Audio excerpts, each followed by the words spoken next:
Railway batch के एक और बेहतरीन क्लास में आप सभी का स्वागत है दोस्तों। आज की क्लास में हम लोग स्टार्ट करने वाले हैं एक नया चैप्टर जिसका नाम है बोट एंड स्ट्रीम यानी कि नाव और धारा। इससे पहले हमारा एक चैप्टर कंप्लीट हुआ है ट्रेन वाला चैप्टर।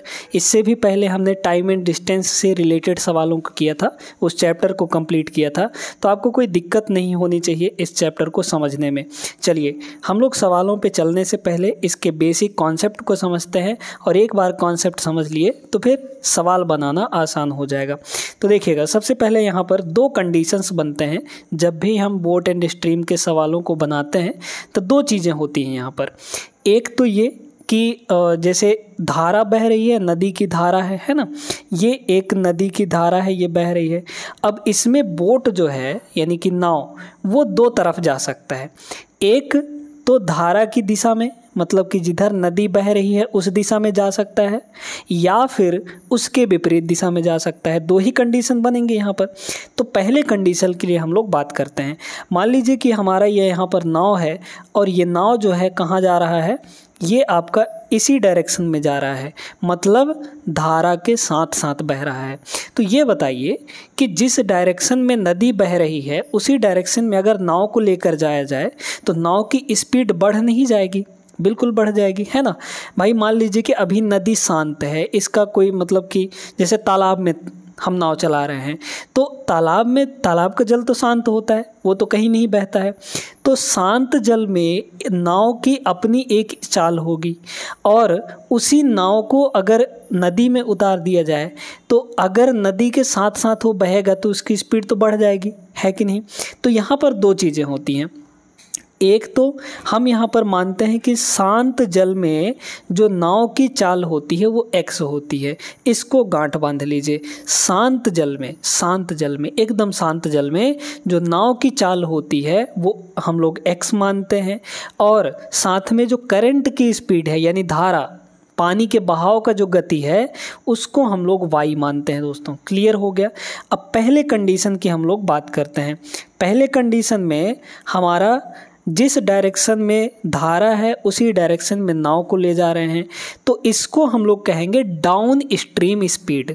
डाउन स्ट्रीम का मतलब धारा के साथ साथ बहना, है ना, धारा की दिशा में। तो इसको हम लोग डी से डिनोट करते हैं। किससे डिनोट करते हैं? डी से। और डी की वैल्यू होगी क्या? अब बताइए, साथ में जा रहा है धारा के साथ तो दोनों की स्पीड जुड़ के आएगी। रिलेटिव स्पीड की अगर बात करें तो दोनों की स्पीड, दोनों की जो इंडिविजुअल स्पीड थी उनको जोड़कर निकाला जाएगा डाउन स्ट्रीम स्पीड। तो यहाँ पर क्या हो जाएगा? d = x + y। इतनी बात समझ गए। दूसरा कंडीशन क्या बनता है दोस्तों कि अगर हमारी नाव हम ऊपर की, नदी के धारा के ऊपर की तरफ ला रहे हैं यानी विपरीत दिशा में ला रहे हैं, तो कंडीशन कैसे बनेगा? तब यहाँ पे कंडीशन हो जाएगा, नदी आपका इधर बह रहा है इस डायरेक्शन में और हम बोट को इधर लेके आ रहे हैं, मतलब हमारा बोट जो है वो इधर चल रहा है इस डायरेक्शन में। तो ये बोट की स्पीड हो गई x और ये नदी की स्पीड हो गई यानी धारा की स्पीड हो गई। तो ऐसे कंडीशन में हम लोग कहते हैं अप स्ट्रीम स्पीड यानी कि u। ठीक है, u। तो u बराबर क्या होगा? तो u बराबर हो जाएगा x - y, क्योंकि ये नदी की जो धारा है इसके स्पीड को अपोज करेगी यानी कम करेगी। यहाँ पर क्या कर रहा था? नाव के स्पीड को बढ़ाएगा, यहाँ पे नाव की स्पीड को कम करेगा ये नदी की धारा। समझ में आ गया ना, क्योंकि विपरीत दिशा में बह रहा है। तो क्लियर हो गया। तो d = होता है x + y और u = होता है x - y। x है आपका शांत जल में नाव की चाल, y है आपका धारा की चाल। क्लियर हो गया। अब यहाँ से अगर आप d पता है, u पता है, x y का वैल्यू निकालना चाहते हैं तो कुछ मत करिए, हम आपको तरीका बता रहे हैं। देखिएगा, आपको क्या करना है, x की वैल्यू अगर निकालनी है, x की वैल्यू का मतलब नाव की चाल शांत जल में, इसको अगर निकालना है तो क्या करिए, d + u और यहाँ पर डिवाइड बाई हो जाता है कितना? डिवाइड बाई यहाँ पर 2 हो जाएगा। ठीक है। इसी तरीके से अगर आप लोग y की चाल निकालना चाहते हैं, y मतलब कि धारे की स्पीड निकालना चाहते हैं, तो कुछ मत करिए, यहाँ पर हो जाएगा आपका d - u, है ना, डी माइनस यू और डिवाइड बाई यहाँ पर हो जाएगा 2। क्लियर हो गया। तो ये चारों फॉर्मूले आप लोग याद रखिएगा, इससे आपके सवाल आसानी से बन सकते हैं बिना किसी दिक्कत के। ठीक है, अब आते हैं इस सवाल पे। बहुत बेहतरीन सवाल है, एनटीपीसी 2021 के पेपर का सवाल है। देखिए तो इस सवाल में क्या बोला, एक जल धारा की चाल 3 kmph है ना। एक जल धारा की चाल 3 kmph है। जल धारा मतलब कि स्ट्रीम की स्पीड, स्ट्रीम की स्पीड को हम लोग क्या मानते हैं, y। तो y का वैल्यू कितना दे रखा है, 3 kmph दे रखा है। ठीक है, 3 kmph दे रखा है। और स्थिर जल में एक आदमी की चाल, अब यहाँ पर बोट भी हो सकता है यानी कि नाव भी हो सकता है और तैरने वाला भी हो सकता है ना। तो एक स्थिर जल में, शांत जल में आदमी की जो चाल है वो 6 किलोमीटर है प्रति घंटा है, मतलब कि तैराक जो है उसका। तो शांत जल में नाव की चाल को या फिर तैरने वाले आदमी की चाल को हम लोग x मानते हैं।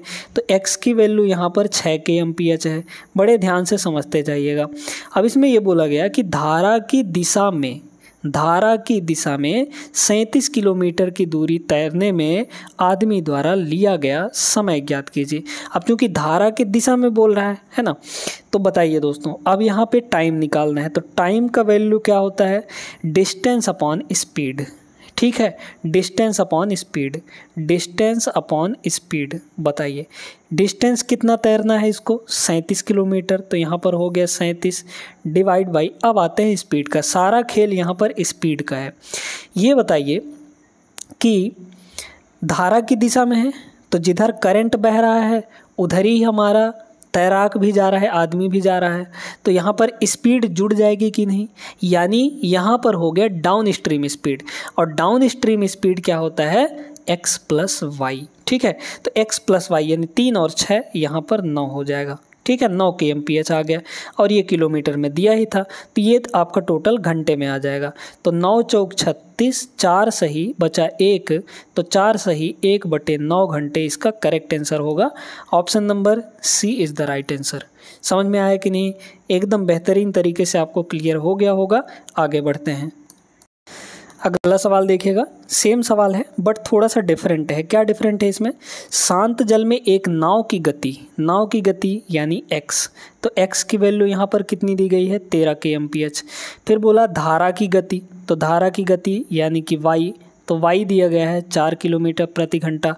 धारा के प्रतिकूल 68 किलोमीटर की दूरी तय करने में कितना समय लेगा। अब आपको टाइम निकालना है, तो टाइम इक्वल टू क्या होता है, डिस्टेंस अपॉन स्पीड। डिस्टेंस कितना कवर करना है, 68 का। अब बात करते हैं स्पीड की। प्रतिकूल बोला है दोस्तों, प्रतिकूल का मतलब होता है धारा की विपरीत दिशा में। धारा की विपरीत दिशा में चलेगा नाव वाला तो उसकी स्पीड को कम करेगा वो, है ना। तो यहाँ पर क्या हो जाएगा, x माइनस वाई हो जाएगा, क्योंकि अप स्ट्रीम स्पीड यहाँ पर आ रही है, यानी कि धारा के विपरीत दिशा में चल रहा है। ठीक ना, तो 13 माइनस 4 हो जाएगा, यहाँ पर 13 माइनस 4 हो जाएगा। बस यहाँ से कर लीजिए, तो ये हो जाएगा 68 और डिवाइड बाई 13 में से 4 गया, ये हो जाएगा 9। तो कितना बार में चल जाएगा, 9 सत्ते 63 और बचा 5, फिर यहाँ पर 9 हो जाएगा, यानी 7 सही 5/9 घंटे करेक्ट स्पीड होगा। Option number D. समझ में आया ना। तो अभी के अभी वीडियो को लाइक करिए, फिर आगे बढ़िए, और जो नए हैं वो सब्सक्राइब भी कर लेंगे। अब इस सवाल को आप लोग करके बताएंगे। सेम वैसा ही सवाल है, डाटा आपका सेम दिया है। शांत जल में नाव की चाल 13 है और फिर धारा की चाल 4 kmph है, लेकिन यहाँ पर बोल दिया है अनुकूल दिशा में। अनुकूल का मतलब क्या होता है कि धारा के साथ साथ, है ना, धारा के ही दिशा में बह रहा है, तो वहाँ पर स्पीड जुड़ जाएगी। तो इसका आंसर आप लोग को कमेंट करना है। आगे हम लोग बढ़ते हैं क्वेश्चन नंबर 4 पे। आगे बढ़िए, देखिए इस सवाल को। शांत जल में नाव की जो गति हो 30 kmph है ना, 30 किलोमीटर प्रति घंटा है, यानी कि x की वैल्यू यहाँ पर कितनी है, 30 की है। ध्यान से देखते जाइएगा। धारा की गति कितनी है, यानी y आपका यहाँ पर कितना है, 6 kmph है। फिर बोला गया प्रत्येक तरफ से 5 मिनट में धारा के अनुकूल और धारा के प्रतिकूल तय की गई दूरी निकालिए। ठीक है, अब यहाँ पर धारा के अनुकूल भी और धारा के प्रतिकूल भी हमको दूरी निकालना है कि कितना दूर चलेगी, कितने मिनट में, 5 मिनट में। ठीक है, तो पहला कंडीशन देखते हैं हम लोग धारा के अनुकूल। तो धारा के अनुकूल हम लोग अगर देखें तो क्या होगा, बताइए डिस्टेंस हमको निकालना है ना, तो डिस्टेंस इक्वल टू क्या होता है, speed into time. Distance equal to क्या हो जाएगा, स्पीड इनटू टाइम। अब ये बताइए दोस्तों कि धारा के अनुकूल चलेगी तो स्पीड जुड़ जाएगी, बढ़ जाएगी, है ना, क्योंकि उसी डायरेक्शन में चलेगा तो उसको बहा के ले जाएगा, मतलब साथ साथ, है ना, तो जुड़ जाएगा। तो 30 और 6 यहाँ पर हो जाएगा 36। ठीक है, ये हो गया स्पीड इनटू टाइम। टाइम कितने मिनट में बोला है, 5 मिनट में। अब चूंकि ये मिनट है तो इसको कन्वर्ट करना पड़ेगा किसमें कन्वर्ट करना पड़ेगा, घंटे में कन्वर्ट करना पड़ेगा। तो घंटे में कन्वर्ट करने के लिए इसको हम लोग काट देंगे, किससे डिवाइड कर देंगे यहाँ पर 60 से। ठीक है, तो 5 एकम 5 और ये 12 बार में कटेगा और 12 तियाँ 36, मतलब कि 3 किलोमीटर, है ना, 3 किलोमीटर यहाँ पर आ गया। अब सुनिए दूसरे कंडीशन के लिए, जब वो प्रतिकूल दिशा में चल रहा है यानी कि धारा के विपरीत दिशा में, अपोजिट डायरेक्शन में चल रहा है, तो क्या होगा, डिस्टेंस इक्वल टू स्पीड की बात करते हैं। स्पीड क्या होगा बताइए, तो अब की बार स्पीड घट जाएगा क्योंकि विपरीत दिशा में चल रहा है, तो 30 माइनस 6 यानी कि हो जाएगा 24। ठीक है, तो 24 इंटू यहाँ पर 5 मिनट, 5 मिनट में ही बोला है तो 5 मिनट को घंटे में कन्वर्ट कर लेंगे तो ये हो जाएगा आपका 2 किलोमीटर, है ना। तो ये 3 किलोमीटर और 2 किलोमीटर इसका करेक्ट आंसर हो जाएगा, ऑप्शन ए राइट आंसर होगा। 2021 एनटीपीसी का सवाल था। आगे बढ़ते हैं, आइए अगला सवाल देखते हैं। क्या बोला इसमें, एक नाव धारा के प्रतिकूल शहर P से शहर Q तक जाती है, धारा के प्रतिकूल, है ना। फिर वह धारा के अनुकूल शहर Q से शहर P की ओर लौटती है। ठीक है, यदि शांत जल में नाव की जो गति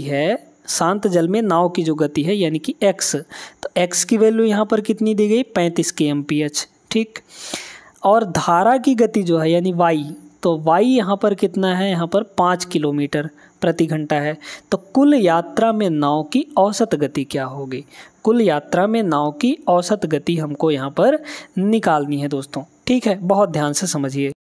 चलिए अब यहाँ पर समझिए ऐसे कि P से पहले Q की तरफ गया धारा के अनुकूल, ठीक है, सॉरी धारा के प्रतिकूल, है ना, पहले धारा के प्रतिकूल गया, मतलब P से Q की तरफ गया, जबकि नदी उल्टी बह रही थी, मतलब कि इस डायरेक्शन में बह रही थी, है ना, इस डायरेक्शन में।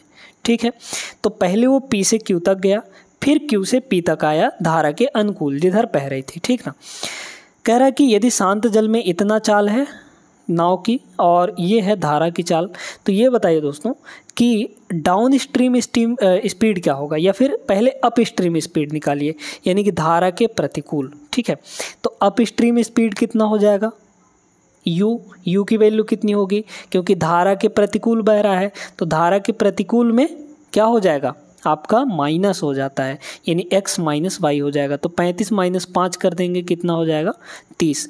अब डाउन स्ट्रीम स्पीड निकाल लीजिए, यानी कि जब वो वापस लौट रहा था, जाते टाइम उसकी जो स्पीड है, मतलब कि रिलेटिव स्पीड वो 30 kmph थी, और आते टाइम तो उसको डाउन स्ट्रीम स्पीड मिला। डाउन स्ट्रीम स्पीड क्या होता है, दोनों को ऐड करके मिल जाएगा, तो दोनों को ऐड कर देंगे तो कितना हो जाएगा 40, 35 और 5 है ना 40 kmph, ये 30 kmph और ये यहाँ पर 40 kmph। समझ पा रहे हैं ना, बिल्कुल समझ रहे होंगे। अब यहाँ पर टाइम एंड डिस्टेंस में एक कॉन्सेप्ट पढ़े होंगे कि जब भी डिस्टेंस आपका कांस्टेंट होता है तो एवरेज स्पीड कैसे निकालते हैं।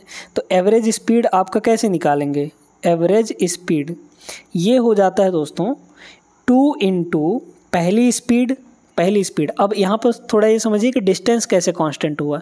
भाई जाने में P से Q तक गया, फिर आने में भी Q से P तक आया, तो ये बताइए कि यहाँ पर P से Q तक या फिर Q से P तक डिस्टेंस तो बराबर है ना, कवर करेगा, माने कि जाते टाइम भी और आते टाइम भी डिस्टेंस बराबर हो गया, यानी डिस्टेंस कांस्टेंट हो चुका है।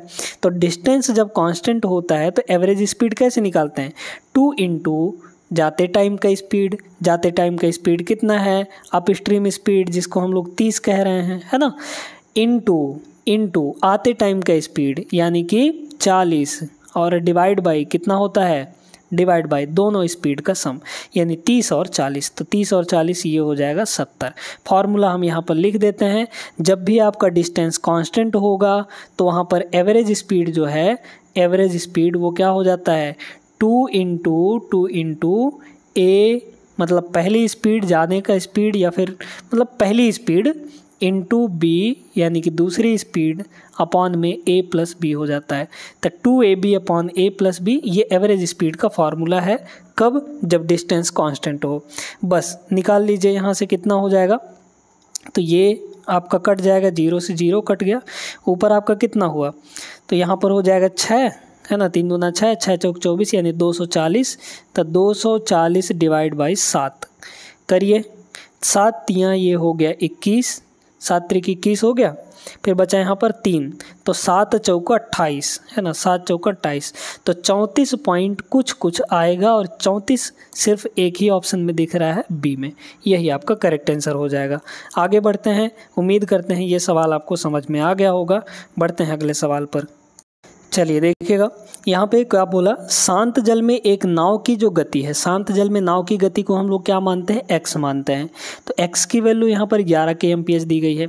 यदि नाव धारा के प्रतिकूल, धारा के प्रतिकूल का मतलब क्या हुआ कि धारा के विपरीत दिशा में, धारा के विपरीत दिशा में यानी अप स्ट्रीम स्पीड, ठीक है। तो धारा के विपरीत दिशा में 2 घंटे में 19 किलोमीटर की दूरी तय करती है। तो अप स्ट्रीम स्पीड क्या हो जाएगा, यानी u की वैल्यू बताइए। तो u इक्वल टू क्या होता है? u इक्वल टू होता है यहाँ पर, मतलब कि स्पीड जो है भाई, ये स्पीड ही आएगी। स्पीड इक्वल टू क्या होगा? Distance upon time. 2 घंटे में 19 किलोमीटर की दूरी चली, तो डिस्टेंस हो गया 19 किलोमीटर डिवाइड बाई 2 घंटे में, है ना। तो 19/2 ये आपका अप स्ट्रीम स्पीड आ गया। तब धारा की गति हमको निकालनी है, धारा की गति निकालनी है दोस्तों। u क्या होता है आपका? u होता है x माइनस वाई, ठीक है, x माइनस वाई। भाई धारा के प्रतिकूल बोला है, तो अप स्ट्रीम स्पीड यानी धारा के प्रतिकूल, तो x माइनस वाई ही तो होता है ना। अब इसमें आपको u का वैल्यू पता है, x की वैल्यू पता है, y की वैल्यू नहीं पता है, तो निकाल लीजिए ना, क्या दिक्कत है इसमें। इसको हम लोग अगर डिवाइड कर दें तो कितना आएगा? 18 का आधा 9, और मतलब 9.5 आ जाएगा, है ना, 9.5 आ जाएगा, ये आ गया, ठीक है।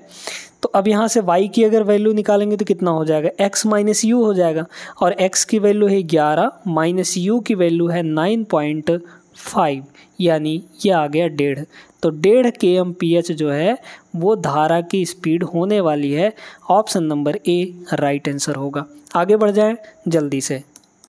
देखिएगा अगला सवाल ये रहा आपके सामने। एक मोटर बोट जिसकी शांत जल में जो चाल है वो 11 किलोमीटर प्रति घंटा है ना, शांत जल में। तो शांत जल में अगर चाल हम लोग x मानते हैं तो x की वैल्यू क्या हो जाएगी? 11 kmph। वह धारा की दिशा में 2 घंटे 20 मिनट में 28 किलोमीटर की दूरी तय करता है। 2 घंटे 20 मिनट में 28 किलोमीटर की दूरी तय करता है, तो धारा की चाल क्या होगी? धारा की दिशा में बोला है, यानी अब यहाँ पर डाउन स्ट्रीम स्पीड हमको निकालना पड़ेगा। डाउन स्ट्रीम स्पीड, स्पीड यानी डिस्टेंस अपॉन टाइम। डिस्टेंस कितना है? 28 किलोमीटर की दूरी तय कर रहा है, तो यहाँ पर हो गया 28 किलोमीटर डिवाइड बाई आपको टाइम लिखना है। टाइम यहाँ पर 2 घंटे 20 मिनट है, बताइए क्या होगा? तो 2 घंटे है ना, 2 घंटे प्लस 20 मिनट को घंटे में बदलिए तो 1/3 आएगा, है ना, 1/3 घंटे। भाई 20 मिनट यानी 20/60, तो 20/60 करेंगे 1/3 आ जाएगा। कैलकुलेट करिए इसको, 3 दूना 6, 1 7, 7/3 होगा। तो 7/3 घंटा आपका टाइम लगेगा, है ना। तो टाइम आ गया आपका 7/3। यहाँ पे डिस्टेंस अपॉन टाइम, टाइम हो गया 7/3 हम लोग ऊपर ले जा सकते हैं, यानी ये आ गया आपका, काट देंगे इसको, तो 7 चौका 28 और 4 तियाँ 12, तो ये हो गया आपका 12 kmph, ठीक है, 12 kmph।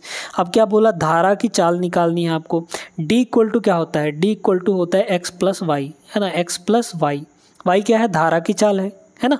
तो यहाँ पर x की वैल्यू दी गई है, d की वैल्यू पता है, तो y की वैल्यू क्या हो जाएगी यहाँ से? d minus x. d आपका 12 है माइनस x आपका 11 है, सीधे सीधे आ गया आंसर कितना? 1 किलोमीटर प्रति घंटा। 1 किलोमीटर प्रति घंटा सीधे दिख रहा है ऑप्शन सी में, टिक करिए, आगे बढ़िए। अगला सवाल देखिए। अब थोड़ा सा सवाल का लेवल आगे बढ़ रहा है। शांत जल में नाव की जो गति है वो 20 kmph है, यानी x की जो वैल्यू है शांत जल में नाव की गति वो कितनी है, 20 kmph। नाव धारा के साथ 364 किलोमीटर की यात्रा करती है और फिर विपरीत दिशा में वह अपने शुरुआती बिंदु तक जाती है। यदि यात्रा में लिया गया कुल समय 40 घंटे का है तो धारा की गति क्या होगी। ठीक है, बहुत ध्यान से इस सवाल को समझिएगा। चलिए देखिए, इसमें कह रहा है कि नाव धारा के साथ 364 किलोमीटर की यात्रा करती है। धारा के साथ मतलब डाउन स्ट्रीम स्पीड। ठीक है, डाउन स्ट्रीम स्पीड कितना होगा। मान लीजिए कि हम लोग यहाँ पे धारा की जो गति है वो y मान लेते हैं, तो डाउन स्ट्रीम स्पीड कितना होगा बताइए। तो x प्लस वाई हो जाएगा, x प्लस वाई हो जाएगा। और अप स्ट्रीम स्पीड कितना होगा, x माइनस वाई हो जाएगा। इतना तो जानते ही होंगे। ठीक है, अब सुनिए, कह रहा है कि धारा के साथ अगर चलती है 364 किलोमीटर की यात्रा करती है तो ये बताइए कि टाइम उसको कितना लगा। भाई टोटल टाइम आपको यहाँ पर 40 घंटे का है, जाने में और आने में, है ना। तो पहले जाने का टाइम बताते हैं। जाने का टाइम क्या होता है, टाइम का फॉर्मूला आप लोग जानते हैं ना, टाइम होता है distance upon speed, distance upon speed. तो जाने में भैया बताइए गई काहे के साथ है, धारा के साथ, यानी डाउन स्ट्रीम स्पीड। ठीक है, तो जाने का टाइम क्या हो जाएगा, डिस्टेंस जो कि 364 किलोमीटर है डिवाइड बाई आपका स्पीड कितना होगा, x प्लस वाई ना होगा, क्योंकि धारा के साथ जा रहा है। तो धारा के साथ स्पीड कौन सी होती है, downstream speed, x plus Y. तो यहाँ पर हो गया x प्लस वाई, x की वैल्यू दी गई है तो डायरेक्टली रखिए यहाँ पर, तो 20 प्लस वाई हो गया। ठीक है, बड़े ध्यान से समझते जाइएगा। अब यहाँ पर दोस्तों कह रहा है कि आने का, अब फिर विपरीत दिशा में अपने शुरुआती बिंदु तक आती भी है, तो आने में कितना टाइम लगेगा, डिस्टेंस अपॉन स्पीड, डिस्टेंस कितना 364 अपॉन स्पीड। अब की बार स्पीड क्या होगा, क्योंकि धारा के विपरीत दिशा में आएगी, तो धारा के विपरीत दिशा में अप स्ट्रीम स्पीड कितना हो जाएगा यहाँ पर x माइनस वाई। तो x माइनस वाई यानी कि 20 माइनस वाई, है ना, 20 माइनस वाई। इन दोनों का टोटल जो टाइम लग रहा है वो किसके बराबर है, यहाँ पर 40 के बराबर। अब तो सॉल्व कर सकते हैं ना, 364 को हम लोग कॉमन निकाल लें यहाँ से, बिल्कुल निकाल सकते हैं। तो 364 अगर हमारा कॉमन आ गया, 364 यहाँ पर है ना, 364 कॉमन आ गया, तो 20 माइनस वाई इधर आएगा, तो ये हो गया 20 माइनस वाई, एक बचा यहाँ भी एक, यहाँ भी एक, है ना, तो क्रॉस मल्टीप्लाई कर सकते हैं। फिर प्लस 20 प्लस वाई का उधर मल्टीप्लाई होगा, तो ये हो जाएगा 20 प्लस आपका वाई, और डिवाइड बाई कितना होगा, तो डिवाइड बाई हो जाएगा 20 प्लस वाई और इंटू 20 माइनस वाई। तो a plus B a minus B हो गया, यानी a square minus B square.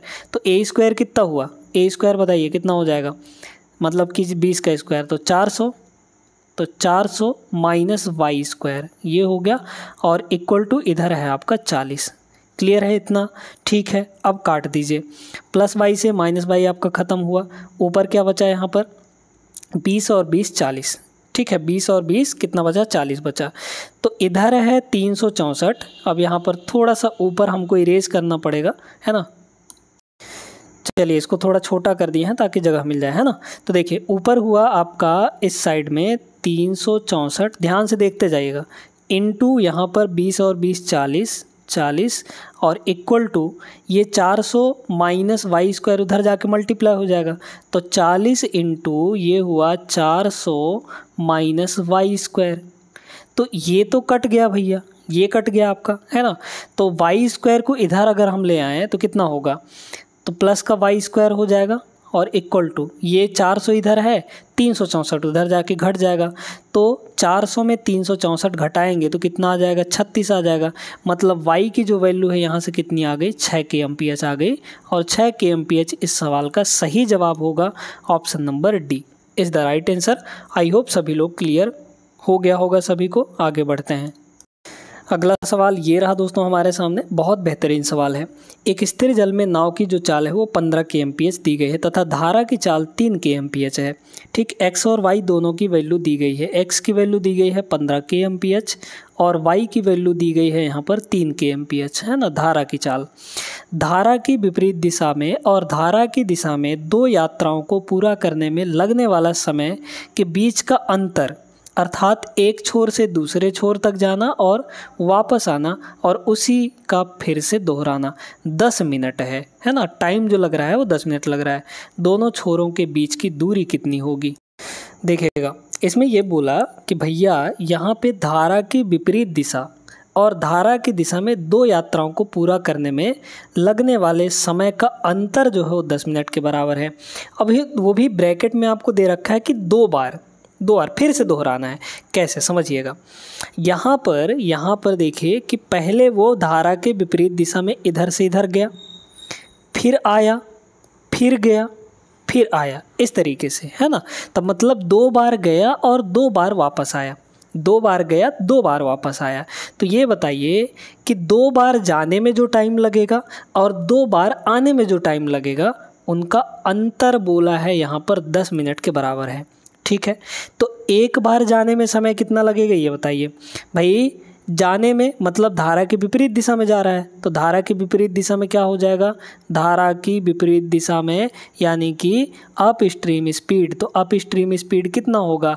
यहाँ पे घट जाएगा, तो 15 - 3 यानी कि 12, तो ये हो गया 12। ठीक है, और डाउन स्ट्रीम स्पीड यानी कि आने में, भाई आने के लिए तो धारा की दिशा में आ रहा है ना, तो यहाँ पर क्या कह रहा है? जुड़ जाएगा, है ना। तो जुड़ जाएगा यानी 15 और 3 ये हो जाएगा आपका 18 kmph। ठीक है, ध्यान से सुनते जाइएगा। अब ये बताइए कि जाने में, एक बार जाने में कितना समय लगेगा? क्या होता है? डिस्टेंस अपॉन स्पीड, टाइम है ना। मान लेते हैं कि यहाँ से यहाँ तक जो डिस्टेंस है वो d है आपका। ठीक है, तो एक बार जाने में कितना समय लगेगा? डिस्टेंस अपॉन स्पीड, ये आपका टाइम के बराबर होता है। तो टाइम कितना लगेगा? डिस्टेंस अपॉन स्पीड, स्पीड कितनी होगी जाने में? अप स्ट्रीम स्पीड यानी 12 की। तो एक बार जाने में इतना समय लगा है, तो 2 बार जाने में कितना समय लगेगा? 2 को मल्टीप्लाई कर देंगे। ठीक है, अब आने का समय निकालते हैं, तो आने में भैया कितना समय लगेगा? एक बार आने में कितना समय? तो डिस्टेंस तो आने में उतना ही कवर करेगा, d के बराबर ही। और अब की बार आने में स्पीड क्या होगी? डाउन स्ट्रीम स्पीड होगी यानी 18 की होगी। तो ये एक बार आने का समय हो गया, और यहाँ पर 2 बार आने का समय पूछा जा रहा है, ये तो 2d हो जाएगा। इन दोनों के बीच में अंतर आपको बोला गया है। अंतर किसके बराबर है? 10 मिनट के बराबर। 10 मिनट यानी 1/6 घंटा, है ना भाई। 10/60 होगा, घंटे में बदलेंगे तो, क्योंकि सारी की सारी किलोमीटर पर आवर में है तो इसको हम लोग घंटे में लिख सकते हैं। तो 1/6 घंटे हो जाएंगे। अब इसको काट दीजिए। काटेंगे कैसे भैया? देखिएगा, यहाँ पर थोड़ा सा दिमाग लगाइए ना। 2 से ये 6 बार में कटेगा, ठीक है। 2 से ये आपका 9 बार में कटेगा। अब आप जानते हैं कि 6 और 9 का जो एलसीएम होता है वो 18 होता है। सब जगह 18 से मल्टीप्लाई कर दीजिए। 18d/6 हो जाएगा ये। तो 18/6 यानी कि 3d, यहाँ हो गया 3d माइनस, इसमें 18 से मल्टीप्लाई करेंगे तो 18d/9 यानी 18/9 कितना होता है? 2, तो 2d हो गया, इक्वल टू यहाँ 18 से मल्टीप्लाई करेंगे तो 18/6 यानी कि 3 हो गया। तो d की वैल्यू यहाँ से डिस्टेंस कितना आ गया? सीधे सीधे 3 किलोमीटर। तो 3 किलोमीटर इसका करेक्ट आंसर हो जाएगा। Option number C is the right answer. Clear हो गया सभी को? आगे बढ़ते हैं। चलिए अब इस सवाल को देखिए। एक सवाल ऐसा हम आपको करवा चुके हैं, औसत चाल वाला, है ना। तो चाहें तो वीडियो रोक कर लगा सकते हैं इसको। शांत जल में जो नाव की गति दी गई है वो x है। x बराबर कितना है? 12 kmph। ठीक, फिर बोला गया धारा की गति यानी y, तो y आपका यहाँ पर कितना है? 8 है। अब यहाँ पर बोला गया कि नाव को धारा की दिशा में एक निश्चित दूरी तक ले जाया जाता है। धारा की दिशा में यानी कि डाउन स्ट्रीम स्पीड। तो डाउन स्ट्रीम स्पीड क्या हो जाएगा? x + y हो जाएगा। x + y यानी कि 12 और 8 यानी 20 kmph। ठीक है, फिर यहाँ पर कह रहा है और उसी बिंदु पर वापस लाया जाता है। कुछ दूर ले जाया गया, फिर वापस लाएगा। तो जब वापस लाया जाएगा तो वहाँ पर धारा के विपरीत दिशा में चलेगी ना भाई। धारा की दिशा में ले जाया गया, वापस लाएंगे तो धारा के विपरीत दिशा में होगा। तो धारा के विपरीत दिशा में क्या होता है? अप स्ट्रीम स्पीड यानी u। तो u आपका कितना हो जाएगा? माइनस हो जाता है। x - y करेंगे, 12 - 8 यानी कि 4 kmph आ जाएगा। तो भाई जाने में जितना डिस्टेंस कवर हुआ, आने में भी उतना ही डिस्टेंस कवर हुआ। तो डिस्टेंस आपका कांस्टेंट हो चुका है। जब डिस्टेंस कांस्टेंट होगा तो एवरेज स्पीड कैसे निकालेंगे दोस्तों? आपको फॉर्मूला बता चुके हैं हम। एवरेज स्पीड कितना हो जाएगा? 2 × जाने का टाइम यानी कि a, तो जाने का टाइम कितना है 20 है ना, सॉरी जाने का स्पीड है ना 20 है, इनटू आने का स्पीड यानी कि 4 और डिवाइड बाई यहाँ पर आने प्लस जाने का 20 + 4 यानी कि 24 हो जाएगा। ठीक है, अच्छा काट दीजिए इसको, तो यहाँ पर ये हो जाएगा 4 दूना 8, 8 से ये 3 बार में कट जाएगा, तो 20/3, 20/3 कहाँ दिख रहा है आपको, ऑप्शन नंबर डी में दिख रहा है। बस टिक कर दीजिए आराम से बिना किसी दिक्कत के। आगे बढ़ जाते हैं हम लोग। चलिए अगला सवाल देखते हैं। ये भी सिंपल सही सवाल है, ज़्यादा इसमें दिक्कत नहीं होनी चाहिए। एक नाव की स्थिर चाल में जो चाल है, स्थिर जल में जो चाल है वो x है और x की वैल्यू यहाँ पर 12 दी गई है। ठीक है, फिर यहाँ पर धारा की चाल भी दी गई है यानी y की वैल्यू कितनी 3। आगे पढ़िए। एक व्यक्ति नाव से धारा के प्रतिकूल दिशा में 135 किलोमीटर तक जाकर धारा की अनुकूल दिशा में चलते हुए प्रारंभिक बिंदु पर वापस लौटता है। पूरी यात्रा के दौरान यहाँ पर कितना समय लगेगा उसको। ठीक है, तो यहाँ पर पहले तो धारा की प्रतिकूल दिशा में गया, मतलब धारा के उल्टे दिशा में, धारा के उल्टे दिशा में जाएगा तो क्या होगा, अप स्ट्रीम स्पीड होगा, है ना। तो बताइए टाइम कितना लग जाएगा भैया, डाउन स्ट्रीम स्पीड कितना होगा, यहाँ पे घट जाएगा, है ना, सॉरी अप स्ट्रीम स्पीड। ठीक है, धारा के प्रतिकूल पहले अप स्ट्रीम स्पीड निकालते हैं, तो घट जाएगा, 12 में से 3 गया 9 हो गया। डाउन स्ट्रीम स्पीड क्या होगा, मतलब कि वापस आ रहा है अब धारा के अनुकूल दिशा में, है ना, तो जुड़ जाएगा तो 12 और 3 कितना हो जाएगा, 15 हो जाएगा, 15 kmph।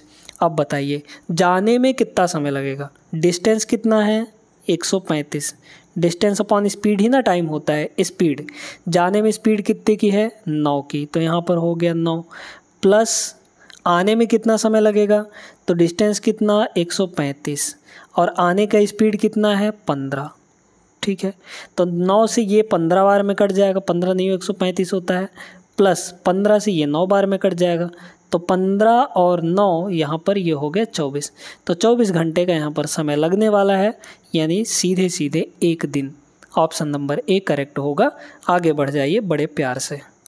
चलिए दोस्तों अगला सवाल देखते हैं। ये भी एक बेहतरीन सवाल है। जैसे जैसे आप लोग प्रैक्टिस करते जाएंगे वैसे वैसे सवाल आपको आसान लगने लगेंगे और फिर वहाँ पर एक्स वाई मानने की ज़रूरत आपको नहीं पड़ेगी फिर, है ना। फिर वहाँ पर डायरेक्टली आप सवालों को देखकर करने लगेंगे। तो प्रैक्टिस बहुत ज़्यादा ज़रूरी है। आप एक बार अपने तरीके से लगाने का प्रयास करिए। कॉन्सेप्ट समझ गए हैं और उसको अपने ढंग से डील करने का कोशिश ज़रूर करिएगा उस सवाल को, ठीक है। जितने भी अभी तक प्रश्न करवा चुके हैं तो एक बार वीडियो पुनः देखिए आप लोग, ठीक है, और सवालों को लगाते हुए चलिए। देखिए इस सवाल में क्या बोला, यदि शांत जल में नाव की जो गति है x है और धारा की गति y है, x y दे रखा है, और किसी स्थान पर पहुंचने और वहां से लौटने में t घंटा का समय लगता है, तो एक दिशा में यात्रा की दूरी निकालनी है हमको, डिस्टेंस निकालना है। ध्यान दीजिएगा, डिस्टेंस निकालना है, ठीक है। ये बताइए कि यहाँ पर धारा की दिशा में अगर चलेगा तो अप स्ट्रीम स्पीड होगा। अप स्ट्रीम स्पीड यानी कि u, तो u आपका क्या होगा, अच्छा धारा की विपरीत दिशा में चलेगा, है ना। तो धारा की विपरीत दिशा में चलेगा तो x माइनस वाई, और धारा की साथ चलेगा तो यानी डाउन स्ट्रीम स्पीड यानी x प्लस वाई होगा, ठीक है। अब सुनिएगा, टोटल टाइम यहाँ पर t घंटे का लगता है, मतलब जाने में और यहाँ पर वापस आने में पुनः उसी बिंदु पर, है ना। यहाँ से यहाँ गया और फिर यहाँ से यहाँ आया। डिस्टेंस आपका कांस्टेंट हो चुका है। मान लेते हैं कि यहाँ से यहाँ तक का किसी पॉइंट से किसी पॉइंट तक का डिस्टेंस d है, ठीक है। तो ये बताइए दोस्तों कि जाने में कितना समय लगेगा। मान लीजिए कि जाने में अप स्ट्रीम स्पीड है, धारा के विपरीत दिशा में चल रहा है ना। तो जाने में कितना समय लगेगा, डिस्टेंस अपॉन स्पीड, स्पीड कितनी होगी x minus Y, x minus Y, ये जाने का समय हुआ। आने का समय distance upon speed, time equal to क्या होता है, डिस्टेंस अपॉन स्पीड। आने में कितना स्पीड तय कर रहा है वो x प्लस वाई है, आने में उसकी स्पीड x प्लस वाई है, ठीक है। इन दोनों का टोटल टाइम, जाने का और आने का जो टोटल टाइम है वो कह रहा है कि t घंटा है। इसको हम लोग कैलकुलेट करेंगे और डिस्टेंस की वैल्यू निकालेंगे। कैसे, यहाँ पर देखिएगा जो d है वो तो कॉमन आ जाएगा आपका, तो d आपका कॉमन आ गया, है ना। d यहाँ पर कॉमन आ गया।